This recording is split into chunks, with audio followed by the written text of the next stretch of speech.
Hey, my name is Jonas Clem. I'm a Senior Managing Consultant here at Redstone Government Consulting. Today we're going to talk about the DCAA Pre-Award Survey or Pre-Award Audit.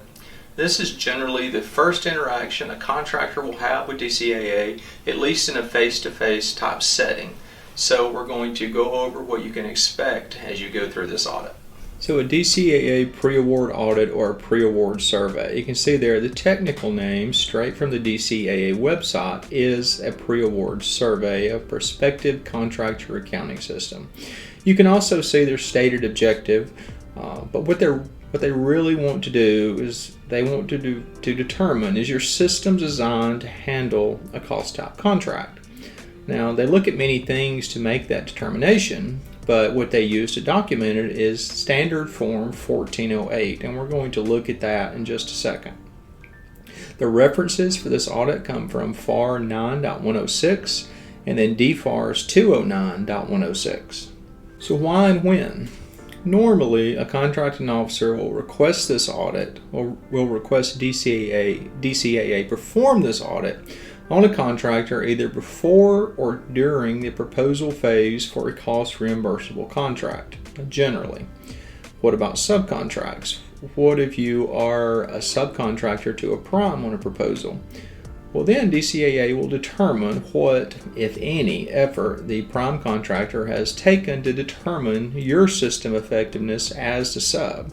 And generally, DCAA will still come out and do the pre-award survey in that situation.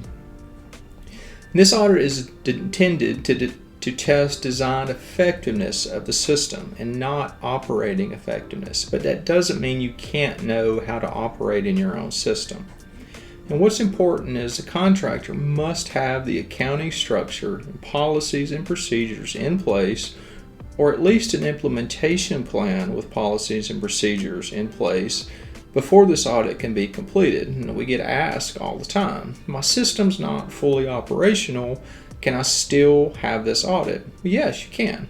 There are situations where the contractor has designed the system, even if it's on paper, but they just haven't purchased the system or they haven't implemented the system yet or the software yet. But you can still have and even get an adequate rating on this audit. But remember, on software systems, DCAA does not endorse or approve any particular accounting software package. So just because you bought Costpoint or you bought Unanet, it doesn't mean that your system will be found adequate. That's a common misconception. Even though you have Costpoint or Unanet, they still must be set up and designed correctly. So what to expect and what's required? Well, the goal for DCAA, I think, as we've talked about, is they want to document information that will allow them to make a determination as to whether your system is adequate or inadequate. And they're going to use the SF-1408 to document this data. So we're going to look at the 1408 now. So we're looking at page 2 of the 1408, and you can get this straight from DCAA's website. But you can see the questions that must be answered here, or the topics that must be covered. Proper segregation of direct costs from indirect costs, identification and accumulation of direct costs by contract, accumulation of costs under general ledger control. Then we get down to your timekeeping system, which is very important. You need a timekeeping system that identifies employees' labor by intermediate or final cost objectives, and a labor distribution system that will do the same thing. Now, we're not going to go through all of these. As I said, you can find this on DCAA's website, but you can at least see what DCAA must be able to complete about your system before they can make a determination. Well, how about for the contractor? So generally DCAA will make a request before they come to do this audit, and they're going to ask for a few things. Policies and procedures for accounting and timekeeping, a chart of account or trial balance or both, and then a proposal adequacy checklist. Now, your contracting officer can also ask you to complete this checklist. So if your contracting officer does not ask you to complete it, then DCAA surely will, and we're going to look at that too. So this checklist is for contractors to document how their accounting system is designed to meet that 1408 criteria. It's much longer than the 1408. There's much more criteria that has to be answered and many more things covered.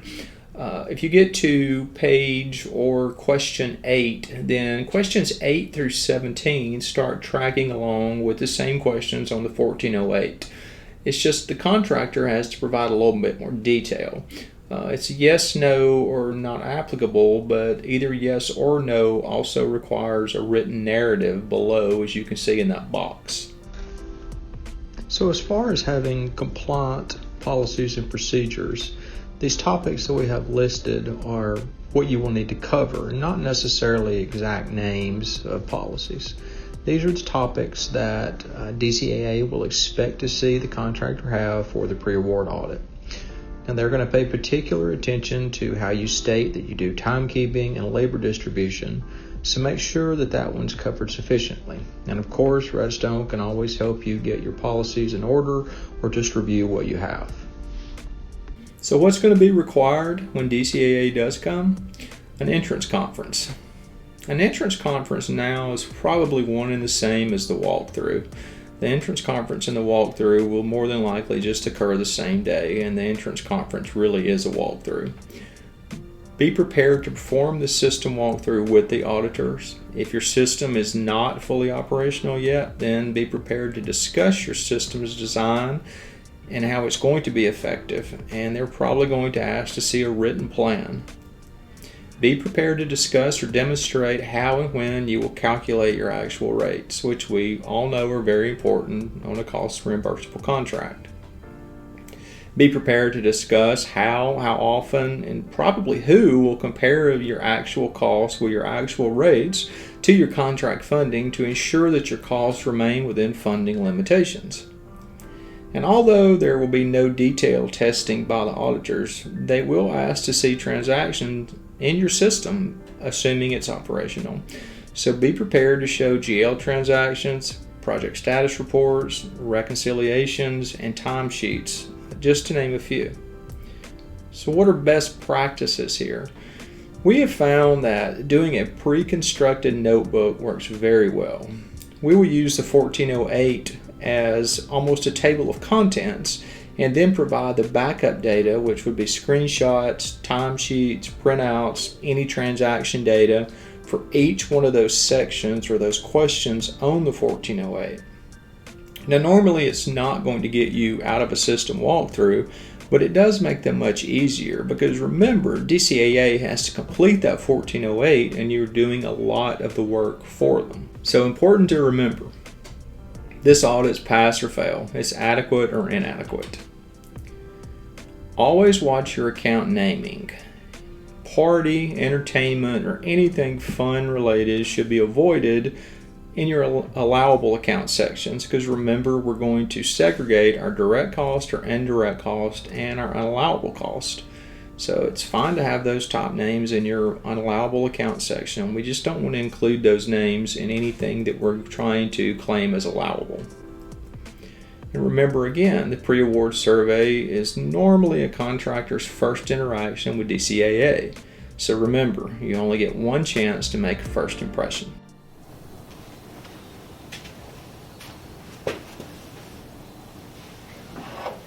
I know what you're thinking, but we only charge this to contracts where it's allowable.